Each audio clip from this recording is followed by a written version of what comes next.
Hey everybody, today on Henry's HowTos, I'm going to show you how to make Hungarian beef goulash. Let's get straight into it. Alright guys, so we're going to start off with one brown onion. So just slice through the middle, and all we want to do is coarsely dice it, not too fine.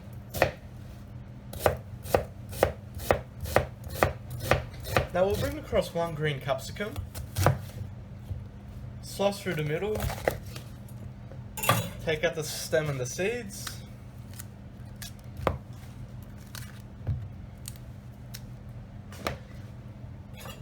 And just like our onion, we want to chop this, once again, not too fine, just little pieces like that.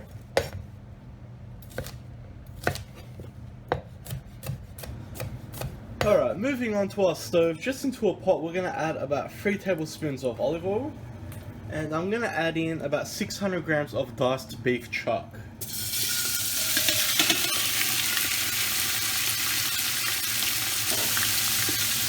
And we basically just want to brown our beef.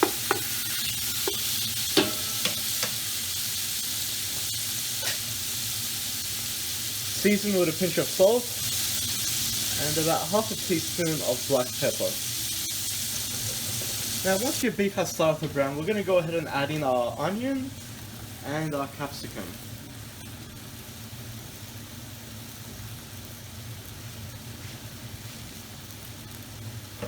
And just mix that through.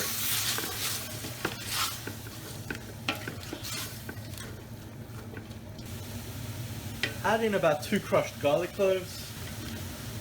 And basically we just want to cook down our onion and capsicum now with our beef.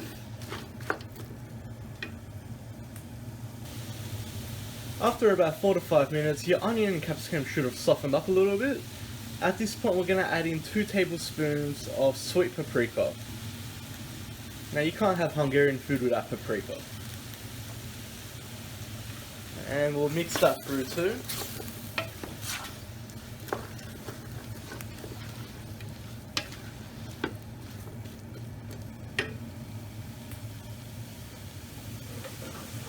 Next we'll add in 2 tablespoons of tomato paste.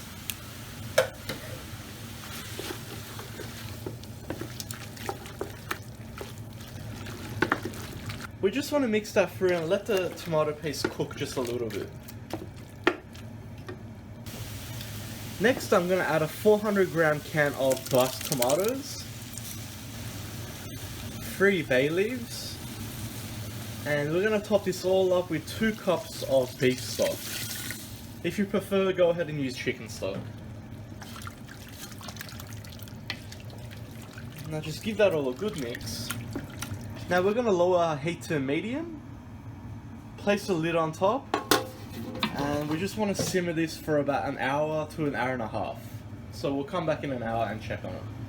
Alright guys, so it's been an hour and 15 minutes so far, and as you can see it's completely thickened up, and we have a nice thick stew.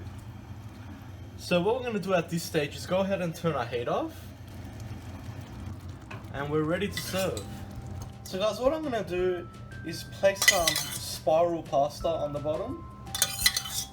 Now goulash is something that can pretty much go with anything.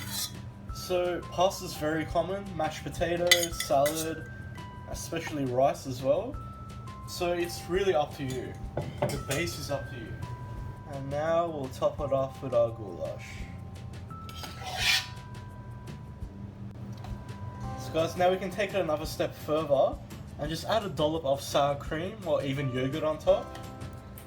And there we have it, a complete perfect meal. I hope you like that guys, please like and subscribe. If you've got any comments or suggestions, just leave them at the bottom and I'll see you all next time.